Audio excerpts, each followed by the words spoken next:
Alwi saya itu kuli bangunan, teman-teman. Saya buang puntun rokok di kejaksaan. Saya itu jadi kuli karena di keluarga saya kuli bangunannya sudah jadi dinasti. Iya, bapak saya mandor, om saya pengawas proyek. Karena keluarga saya banyak kuli, saya tuh sering diajarin begitu. Alwi, pokoknya bapak tidak mau kau jadi kuli. Pokoknya kau harus potong generasi kuli di keluarga kita. Bapak saya bilang begitu, saya di samping masang ubin. Tidak dipaksa sih, tapi dilatih. Tenang nak, nanti bapak bukain jalan. Kebetulan pengawas paman kamu kok.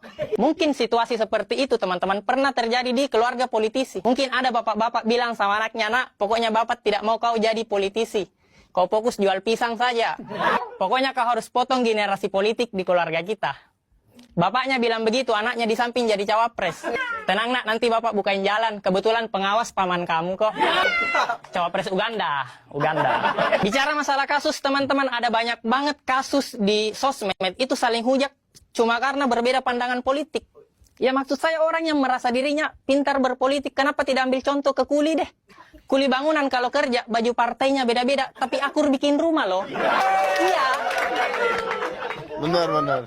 Karena kalau kuli bangunan bekerja berdasarkan visi misi baju partai yang dia pakai, kacau. Karena Indonesia ini bisa maju, teman-teman. Kalau kita ambil analoginya sama kayak kuli bangunan membangun rumah. Rumah ini bisa maju karena kuli-kulinya itu saling bahu-membahu membuat rumah. Dengan satu arahan dari mandor, pemimpin proyek. Cuma yang jadi masalah, rumah yang sekarang yang lagi dibangun, kuli-kulinya saling sikut karena mau jadi mandor. Karena mandor punya uang, punya kuasa. Jadi kuli ini saling sikut berdasarkan visi misi partai yang dia pakai. Sehingga banyak menimbulkan kasus-kasus yang berat. Ada kuli bangunan baru 2 tahun jadi kuli. Masih muda banget, pengalaman minim. Tiba-tiba mau jadi mandor. Maksud saya kerja dulu kuli. Belajar dulu masang ubin. Jangan tiba-tiba ganti baju partai. Padahal pengawas proyek sudah bikin peraturan loh. Kuli bangunan baru boleh pulang kerja jam 5. Terserah kamu kemana. Bantuin kuli yang lain, ke CFD bagi-bagi susu, terserah. Tapi jam 5 sudah ada putusannya. Dia pulang jam 3. Ngelanggar kode etik kuli itu. Takutnya terjadi gosip antara kuli yang lain gitu. Ya enak ya dia bisa pulang jam 3. Enaklah dia kan anak mandor. Iya sih anak mandor, tapi masa tidak ditegur sama pengawas proyek? Lah dia kan pamannya. Kuli bangunan. Ini kisah nyata ya di proyek Indonesia Maju.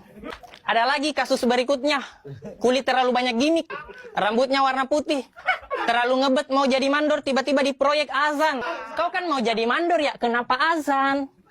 Pengen banget dibilang kuli agamis gitu. Ini kuli identitas ini. Tiba-tiba agamis, terakhir dia tiba-tiba di proyek nonton bokep. Kita kan bingung lihatnya ya. Yang paling parah, paling viral. Dia pernah melarang anak muda main bola di lingkungan proyek. Padahal anak muda sudah mau main bola di lingkungan proyek, tapi dilarang, akhirnya batal. Anak muda kan mau main bola ya dikasih bola pak, jangan dikubur mimpinya. Anak muda kan mau main bola ya karena mau ngangkat piala, bukan mau hidup terjamin karena diangkat karyawan. Iya kan? Ada lagi kuli bangunan. Disuruh sama pemilik rumah ngurusin ruang tamu. Dimana kita tahu ruang tamu adalah ibu kota dari sebuah rumah.